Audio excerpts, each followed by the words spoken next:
Physical symptoms of burnout, how to detect and overcome burnout before it burns you out. Interview with Julie B.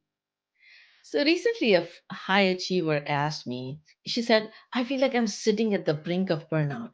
What should I look for? So, how to identify burnout and how to overcome it before it really makes me lose my career or my health. So our guest today, Julie B, will share three of her most powerful tips that have helped her and her clients overcome burnout. Would you like to learn those? Those simple tips that you can apply right away in your life? Then stay tuned. You're watching Happy and Healthy Mind, episode 95. Julie B, our guest today. Thank you, Julie, for joining. She is an award winning entrepreneur, a leader of leaders, and an engaging storyteller. Julie has spoken for 14 plus years on topics including leadership, management, employee engagement and morale, workplace culture, business ownership, and entrepreneurship. Julie's leadership insights have been featured on Fast Company, Forbes, Thrive Global, and many more. Her forthcoming book with Matt Holt Books, The Business Owner's Guide to Burnout, is scheduled to hit bookshelves early 2024, and I'm sure it is going to help a lot of you. And I'm your host, Dr. Rozina Lakhani. I help compassionate high achievers achieve more, earn more, make bigger impact that they're meant to make without burnout and without losing their health or career. And I'm executive coach, corporate speaker, and an integrative psychiatrist. I believe that your mind is the software that runs the hardware for both your brain and your body. Therefore, I share practical tips for your mental fitness. If you need specific medical advice, please consult your healthcare professional. But if you find this content helpful, then join our mission of eradicating preventable suffering by liking, subscribing, and sharing so more people can live their best life, perform at their highest, and make the biggest impact they are meant to make. If you're joining us live, please share in the chat any questions you may have, and we'll try to answer. So let's learn from our guest. So, Julie, thank you for joining, and tell us what made this topic important in your life. Yeah, so I'm going to rewind to the summer of 2021, and I was running two businesses, two podcasts. I feel like I had two of everything going on, and I also was on a volunteer board. I was actually the chairperson of the board, so I had a lot of responsibilities, and I had a lot on my plate. And I was at that time I was dealing with things like I wasn't sleeping well, I wasn't eating well, I had gained like 50 pounds. I did not feel good in my body. I was having issues with anxiety, just racing thoughts, racing heart, like all of those things that go with that.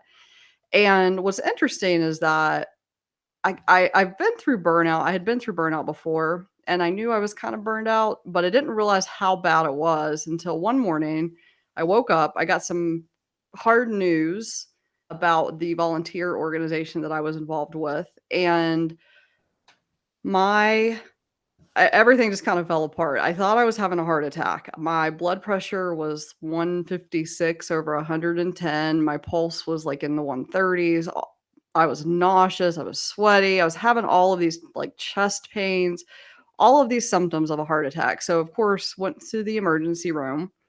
And after being in the emergency room for 8 hours and during the height of the Delta variant of COVID, that's when that was all going on too. The cardiologist told me my heart was fine and that I had had a panic attack. And I had never had a panic attack before. I'd had anxiety before, but never something that I thought was a heart attack. Nothing like that. Nothing that bad. So, I had time that day in the ER to kind of sit and figure out like, oh, okay, this isn't a critical emergency because otherwise I would be back there. And then on the way home, I realized that I was burned out and really, really had to make some changes in my life because the next time it could be easily be a heart attack. It could easily be a stroke. So that set me on this journey, basically landing me where I am today, which is, managing my work and my life and my presence in both of those in a sustainable, better prioritized way. Wonderful, wonderful. And I can't wait to learn all these tools that helped you. But before we go into Mhm. that, tell us, how is life different once you apply these tools in your life? I sleep. I sleep at night. I even yeah, I'm a business owner. I have 2 companies that I'm running, and, there's a lot of decisions that have to be made, a lot of challenging things, especially in this time of we've just come through COVID, and now we're dealing with, like, some economic inflation and all of those things. I can sleep at night, that's the biggest one, and I prioritize I've prioritized my physical health, so, I lost some weight, I eat better. It's really about focusing on my overall wellness and also learning how to have harmony between your work and your life because, work-life balance is I think that word balancing indicates you're kind of always kind of shifting and juggling. I like to think of it more as harmony, that each can kind of flow with each other and that they're not, fighting against each other all the time for your time and just kind of having a different mindset about how I approach work. Approaching it in that way has helped a lot. That's wonderful. That's wonderful. So it seems like, you didn't have to quit your job. You didn't have to stop making the impact you are making in your life, Mhm, but you found another way of taking care of both your health and your career. mhm, So, yeah, let's share some of the tools that really helped you. You already started identifying mhm, that you prioritize mhm, yourself, but how do you prioritize, if you have some practical tips for people out there mhm. listening to us, how how to How? do that when there's so much demand? Like sometimes I feel like I'm stuck in the web of my own creation. Mhm, mhm. Because you start Yes. something and then it keeps on going, and then it demands a lot, and then the second thing you put in, so you can handle it, and then suddenly sometimes everything is demanding all of you, and then you can't have that harmony. Yeah, so and listen, everybody I talk to, almost everybody I talk to feels that way. And I think first of all just accepting that that's normal to feel like you have way too much on your plate and how can Mhm. you possibly put anything else on your plate. That is a very normal thing. So, the first thing I always recommend people to do is start just say no to new. That's what I did. Anything new, even if it seemed like the best opportunity in the world, when you're trying to overcome burnout and recover from burnout, don't put anything new on your plate. I think that's the first thing that you just have become comfortable saying the word no. And sometimes it's hard, but that is the first thing you have to learn how to do. And then from there, I would say another thing that really helped me is I put together what I call my I'm resilient folder. And go No, ahead. I'm sorry, like, you finished the sentence, but I have a question, so finish That's this okay. thought. Yeah. Yeah, so the second thing I did was, I started creating this what I call my I'm resilient folder, and it's basically just stories of from my past that were challenging or, it's not necessarily all the burnout stories, but hard times in life. And what that helps you do if I review that kind of fairly regularly, I do that about once a month. It helps me remember that I am capable and that I am resilient and that, sometimes it also raises awareness to a potential burnout that's coming that I don't see coming yet. But, I go back and I look at my past and say, okay, look at that. This is a very similar thing that I was going through back then. And here's how I handled it. I can handle it. I am resilient and I don't want to get to that point again. So let's take care of it now. That's wonderful, Mhm, wonderful. What a wonderful technique. I am going to apply that too. Because I have a system called my treasure box. mhm, And I try to have, the feedback that I've mhm, received from other people, how I have been able to help them in their life. mhm, And so sometimes when I am down, that treasure box really helps me. mhm, But this is a new angle to resilient folder, you called it, mhm, where you write the stories of mhm, your past hardship and how you overcame them, mhm. so that you can also catch yourself from going to that point again. Yeah. That's wonderful. I think in general, we individuals, we're more resilient than we give ourselves credit for, and sometimes you just when you're going through a hard time, sometimes you need to be reminded of just how resilient you've been in the past. Yes. That's been very helpful for me. Yes, wonderful. And this reminds me of a little text I received from my colleague when recently I was going through this similar type of situation. And she said, don't forget, we have 100% success rate in getting through the difficult times. Mhm.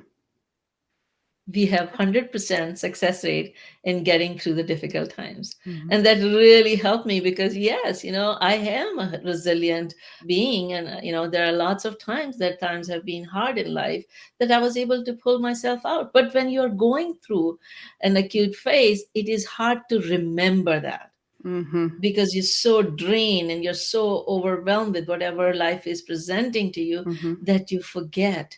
And so having something like this can really help people. Abs Wonderful. absolutely. So let me go to my question when you were Mhm. talking about the first Mhm. trick is learning to say no. Mhm. And I've heard that a lot of times, Mhm. but I have a very hard time accepting that as a flat blanket Mhm. instruction just to Mhm. say no, Mhm. because now I want to keep my life meaningful. Mhm. I want to continue to Mhm. earn.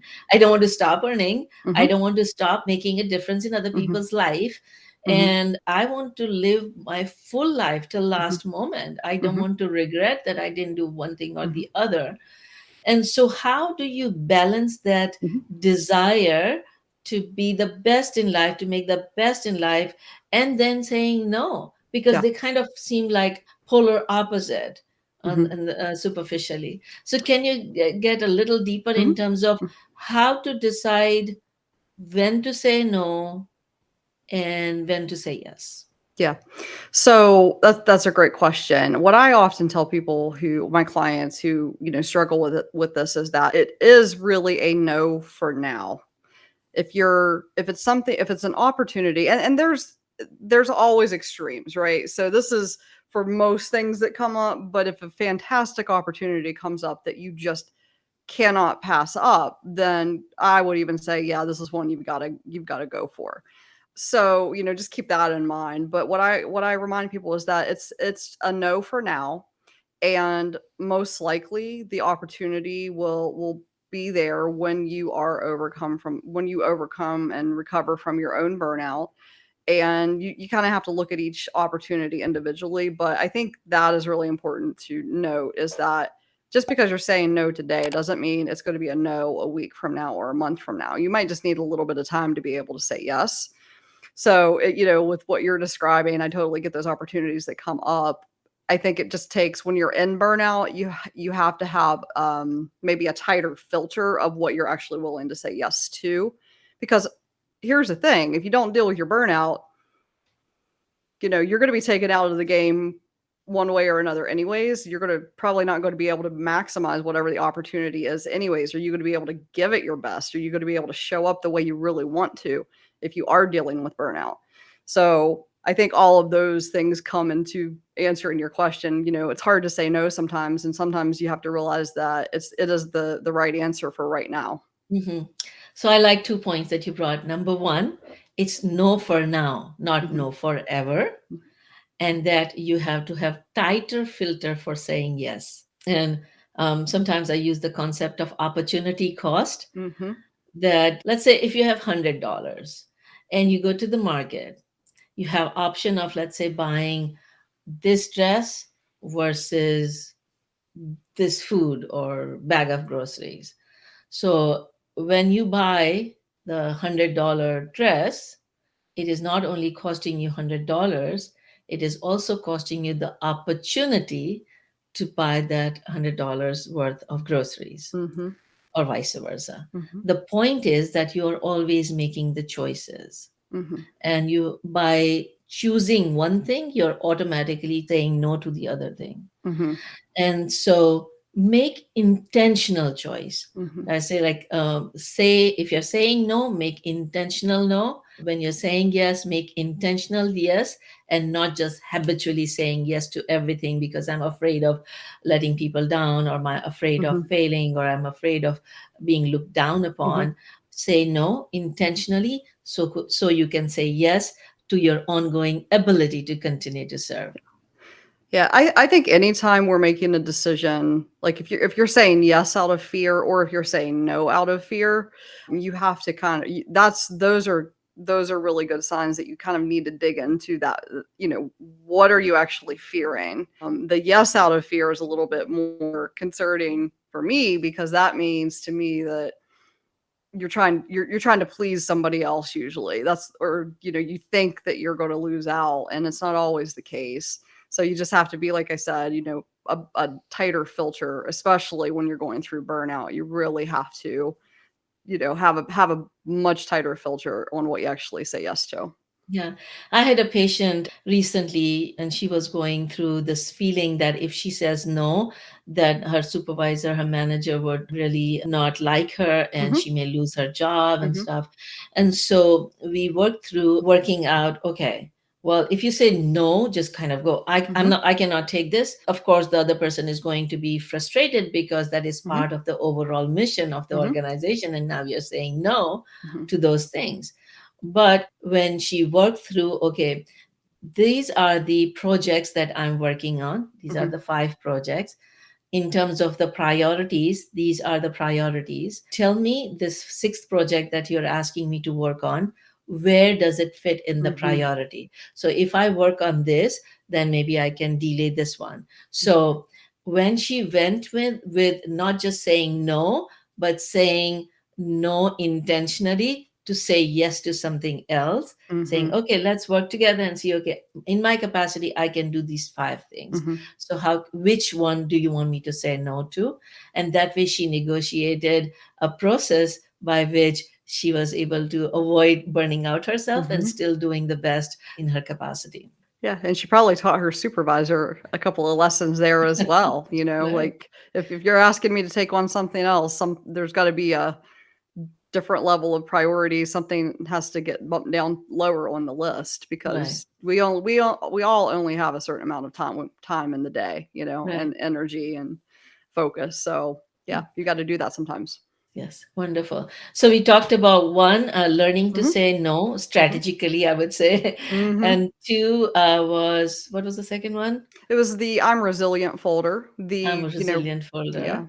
Wonderful. having those stories really helps. Mhm, Yeah, yeah. And that is one of the very powerful principle that when you are doing well is the time to write those stories, mhm, because mhm, you cannot go digging the water well when you are really thirsty. mhm, You really need to have dug the well and fill your water bottle so that you mhm. can drink when you are feeling thirsty. Absolutely. Right. So what's the third one? Yeah, so the third one is it's build your support network before you need it. So kind of a similar, in the similar thought. We all need support, whether it's at home, at work, and whether that's your partner, employees, even relying on things like childcare or somebody, for example, I have somebody who mows our lawn because I'm not going to do it. I don't have time to do it. Just having that support network, it's kind of like having your banker before you need the loan. You want to make sure you have a few people, at least one for both areas of your life, at least one support person on the personal side and at least one support person on the work side, that when times get tough, like you can go to them and they may not actually take on the work, but they may be able to help you prioritize what can come off of your plate. That's actually one of the things that I've learned is it's not so much about asking people to do something for you or take something off your plate. Sometimes it's just asking, for example, for me, I will go to my key employee and ask her, "Okay, I've got these 10 things that I need to do. I'm feeling overwhelmed. I don't want to burn out. Can you help me narrow this down to 5?" And she does because she knows the priorities of the company and the vision of she knows our vision as well. And she helps me prioritize that. So sometimes it's not even about, I mean, it's nice if somebody can take something off your plate, but it's also about making sure that you have people that can help you figure out what is the priority here. That's been actually more helpful for me over the past few years than having somebody step in and take something and run with it. That's wonderful. Yeah, I can relate to it from so many different levels. So Mhm, as part of I'm doing a fellowship at the university, and so we get a mentor assigned, and so I had a meeting with my mentor today, and I was talking about, I'm kind of getting mhm, overwhelmed that, if I had to do 100 of these cases, then it would be too hard to do it in the time frame. And so, just brainstorming, she said, "Why are you thinking about seeing the patient, all the patients that you've seen for the whole month? Why don't you narrow it down to just 1 week?" mhm, And I said, "Yeah, that would make it 25. That is manageable." She mhm, didn't she didn't change anything for me. Like, mhm, she didn't change anything, but she was able to show me a different perspective. mhm, And like your employee was mhm, able to help you cut down the 10 to kind of mhm, 5 projects, mhm, and my mentor was able to help me see that I can kind of narrow it down to mhm. more manageable project that I'm working on. Yeah. So I'm sure in life there are many circumstances where you don't have to just quit, but you Mhm, can modify the mhm, expectation, mhm. and so that it becomes in harmony. Wonderful. Yeah. So the third tip is to have the support system ready that you can tap in before you burn out. Mhm. Yeah. All right. Yeah. Like, ideally, you would talk to them.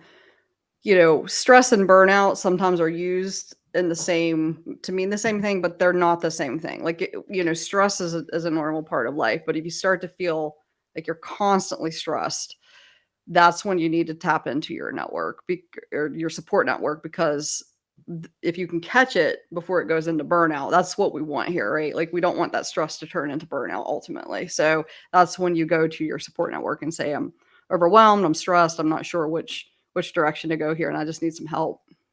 Mhm. Yeah. So let's take a few minutes to kind of dig deeper Mhm. into what are those physical signs of Mhm. burnout that we should watch out for, that the question that we started our program with. Yeah. So question is, what are the physical or psychological signs of burnout that one should watch out for? So I think one of the biggest ones is you're not sleeping well. That sleep is so crucial. I know for me, that's one of the biggest signs. And one thing I would say is that whatever your signs are, you also want to know what normal looks like for you, because you won't know what burnout is if you don't know what normal is. So, if you normally sleep 7 hours a night or 8 hours a night, like that's your normal. If you start to get too far away from that, then you want to be aware of that, because you're probably heading towards burnout. I've literally had business owners tell me parts of their body didn't work for 2 years. I had a business owner tell me her right arm didn't work for 2.5 years. That's a sign that you're burned out. Is that stress? It comes out in that way. I would say any changes in weight, any changes in how you're eating, also, just how you feel overall. You think about, when we talk about physical symptoms, we think about how our body feels, but also, what is your mental health like? Are you where you normally are? If you're normally a happy-go-lucky type of person, but you're not that, if you're kind of being a pessimistic person or a negative person, you might be dealing with burnout. And then, of course, the harder signs, like what landed me in the hospital, are, you got racing thoughts, racing heart, all of those types of things. Those are all signs of burnout. And of course, you're an MD, but I am not. So I'm going to say the disclaimer of, I'm not a doctor or a mental health provider.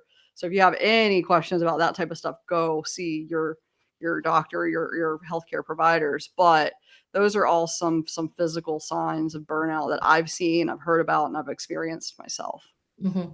Yeah, Mhm. yeah. Coming back to what you were talking about, so we have talked about three tips, three of your powerful tips, which I think are incredible. Number one was learning to say no strategically, and the second one was building a I'm folder, resilient. Yeah, I'm high resilient. folder. Mhm. Yeah. I think I'm going to still call it my treasure folder. Yeah, you do go for it, yeah. Whatever Mhm. works for you. So, our listeners, whatever works for you, call whatever, but Yeah. develop a folder, a place where you write the stories of your resilience, how Mhm. you have been able to overcome difficulties in past, and remember that you have 100% success rate of Mhm. getting through the difficult times. Mhm.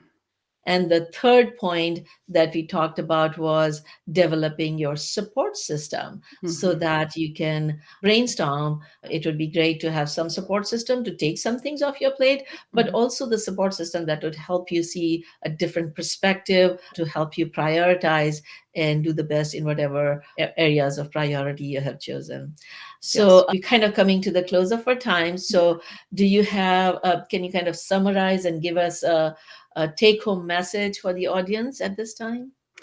Yeah, I think, all of the things you just said, Rosina, but you can go to my website is thejulieb.com/resources, and you can find I actually have a download that's 30 ways to say no to help with that, help you set boundaries. But I think the most important thing is don't run away from burnout. Don't be afraid of it. It is something that needs to be addressed, and you can only address it if you look it right in the face and take care of it. So don't be afraid of it. Take care of your burnout. Yeah, because if you are too afraid of it and not addressing it, it would just increase. Mhm. That's right. Yeah.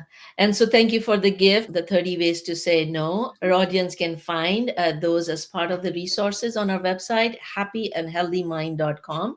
So if you click the resources, it would take you to the resources that our guests have shared, including this resource, 30 ways to say no and prevent burnout. And if you are in US and you would like us to send you the links for reminder and resources, you can text the word joyful to the number 38470, and we'd be happy to send you the reminders and resources. And as I already shared earlier, that I'm going to be teaching, digging deeper and answering some questions about the biological symptoms of burnout and the three evidence based methods to reverse the effect of burnout on your body, regain your energy, focus, and productivity.